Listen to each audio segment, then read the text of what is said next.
Joining us to assess President Biden's speech and developments in Ukraine is Andrew Clackson. He's the founder of the Global Political Insight think tank. Thanks very much for your time there, Andrew. Now, Biden delivered a forceful denunciation of Putin by saying he should not remain in power, an incredibly strong statement and one the White House has since retracted. Given the fragile environment right now, is there any danger in words like this, even if it was just Biden going off script? Well, Russia under Vladimir Putin has always felt and always said that the West is out to get Russia and to carry out regime change in the country. The words by Joe Biden obviously don't help the situation. I think Russia will use the Biden statement as further proof and to demonstrate to the Russian people that indeed the West is looking to destabilize Russia and to carry out regime change. Now, obviously, whether that's true or not is anyone's guess, but I think there is no doubt that Russia will use that statement to further position the Kremlin and Putin as a defender of Russia against the Western invasion, if you like, of Russian state integrity, for example. And I think that's a very powerful image that Russia can portray to its population. Biden's visit to Poland and his meetings with NATO certainly did display a united front, but here we are on the very day that he spoke. We have explosions erupting in Lviv. Given that it's so close to the border, might that change anything in terms of how Poland or how NATO prepare for reinforcement? What would happen if attacks occurred on the border or even spill over into Polish territory? Well, I think I'm guessing here in some way, but perhaps it's not a coincidence that bombs dropped on Lviv, which is only about 70 kilometers away from Poland, on the day when Joe Biden is there. Perhaps it was some kind of a message from Russia to Joe Biden, not a particularly pleasant one. At the same time, obviously, a war between Russia and Poland would be catastrophic. It would involve NATO. For that reason, I do not think that neither Russia nor Poland are interested in a direct confrontation with Russia.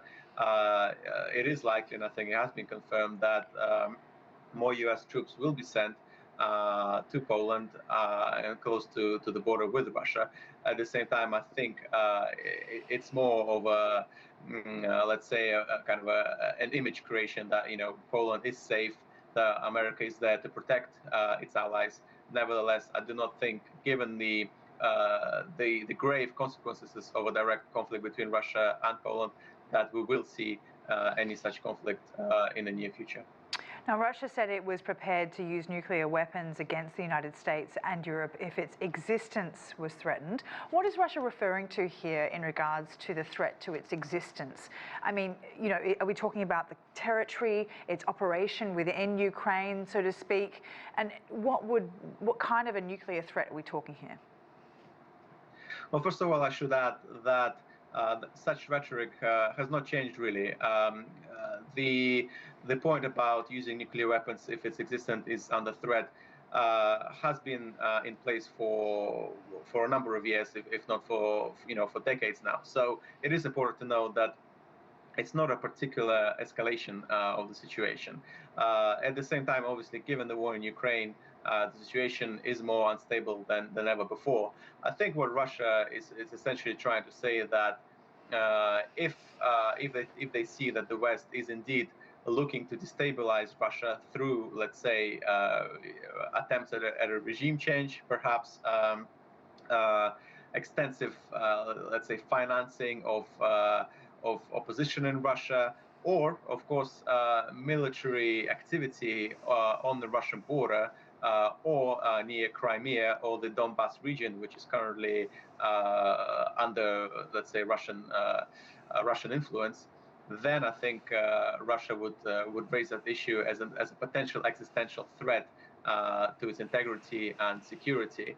At the same time, I think we have to understand that Russia is obviously not interested in a nuclear war like any other reasonable state, and I think for now it is more rhetoric to try and ensure that the West does not get too involved in the war in Ukraine, and particularly does not get involved in trying to carry out any kind of regime change in Russia.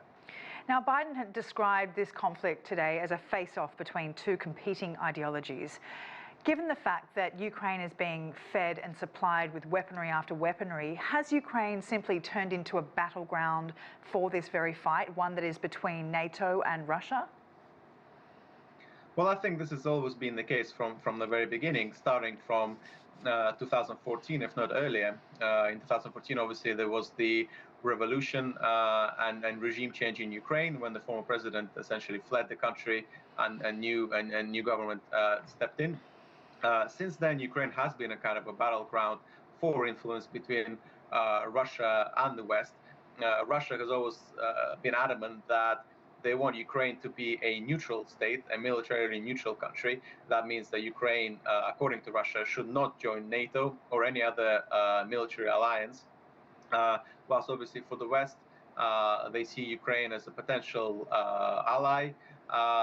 But nevertheless, there is an argument to be made that by sending so much weapons to Ukraine, the West is looking for a military solution to this conflict. They may potentially want to see Ukraine actually win the war on the battlefield, rather than use a diplomatic method to try and find a diplomatic solution to the conflict through negotiations, which is unfortunate because it does seem that obviously a military option will mean that more lives will be lost. All right, Andrew, we'll have to leave it there for the time being. Thank you for that. Andrew Clackson there, Global Political Insight.